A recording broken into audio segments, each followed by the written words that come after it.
दिल्ली चुनाव के अप्रत्याशित नतीजों ने आम आदमी पार्टी के राष्ट्रीय संयोजक अरविंद केजरीवाल के फ्यूचर पर ही सवाल उठा दिए हैं। असल में अरविंद केजरीवाल ने इस चुनाव में अपनी सीट नई दिल्ली भी गंवा दी। बड़ी बात यह है कि उनकी पूरी पार्टी को शराब घोटाले में एक आरोपी बनाया गया है। ऐसे में उनकी आम आदमी पार्टी संयोजक वाली कुर्सी भी खतरे में चल रही है। इसी वजह से सवाल उठने लगा है कि केजरीवाल का अगला कदम क्या होगा। अब अरविंद केजरीवाल के पास इस समय सबसे बड़ा विकल्प तो राज्यसभा में जाने का है। असल में पंजाब में तो 2028 में विधानसभा चुनाव होने हैं, तो वहीं दिल्ली में 2030 में विधानसभा चुनाव होंगे।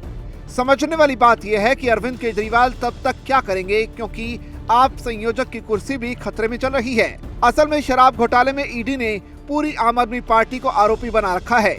ऐसे में अगर अदालत भी पार्टी को दोषी मान लेती है, उस स्थिति में तो पार्टी खत्म ही हो जाएगी और ये संयोजक का पद ही नहीं बचेगा।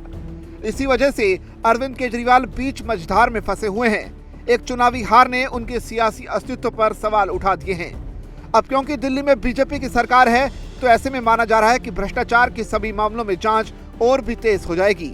उस स्थिति में अगर केजरीवाल को जेल होती है और अगर उनके दूसरे नेता भी उसी जेल में जाते हैं, तो उस स्थिति में पार्टी के नेतृत्व करना मुश्किल होता चला जाएगा। अरविंद केजरीवाल के कर्म तो सामने आ रहे थे। ये जो कुकर्म इन्होंने करे हैं, अल्टीमेटली दिल्ली की जनता ने तो उनको नकार दिया है। लेकिन अब वो वक्त आ गया कि इनको उनके किए का जो है सजा होनी चाहिए।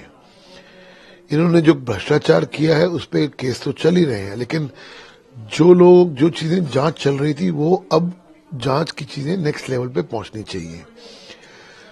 इन्होंने जो भ्रष्टाचारों के अंदर, चाहे वो क्लासरूम घोटाला हो, चाहे वो शीश महल का हो, चाहे वो ट्रांसपोर्ट का में हो, चाहे वो हॉस्पिटल में हो, ये तमाम ऐसी चीजें हैं जो इन्होंने भ्रष्टाचार किया है। और हम भारतीय जनता पार्टी से शुरू से कहती आ रही है कि ये लोग भ्रष्टाचारी लोग हैं।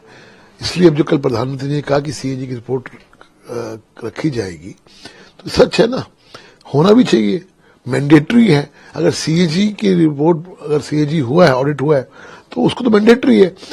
लेकिन अनफॉर्चुनेटली जो पिछली सरकार थी अरविंद केजरीवाल की, वो ना खाता ना बही, जो केजरीवाल कहे वही सही, उसी तर्ज पे काम करती थी। वैसे आम आदमी पार्टी के लिए तो चुनौतियां इससे भी ज्यादा हैं, क्योंकि अब उनका दिल्ली मॉडल भी ध्वस्त हो चुका है। जिसे शिक्षा क्रांति का श्रेय दिया जा रहा है, वो मनीष सिसोदिया हार चुके हैं। जिन सत्येंद्र जैन को केजरीवाल को स्वास्थ्य क्रांति के लिए बधाई देते नहीं थकते थे, शकूर बस्ती से उनकी करारी हार हुई है। जो सौरभ भारद्वाज आम आदमी पार्टी के सबसे तेज तर्रार नेताओं में से एक माने जाते थे, उन्होंने ग्रेटर कैलाश की सीट भी गंवा दी। ऐसे में आम आदमी पार्टी के लिए संकट बड़ा है। केजरीवाल का विकल्प खोजना उससे भी ज्यादा चुनौती भरा है। वैसे आपके भविष्य पर तो और भी कई सवाल हैं।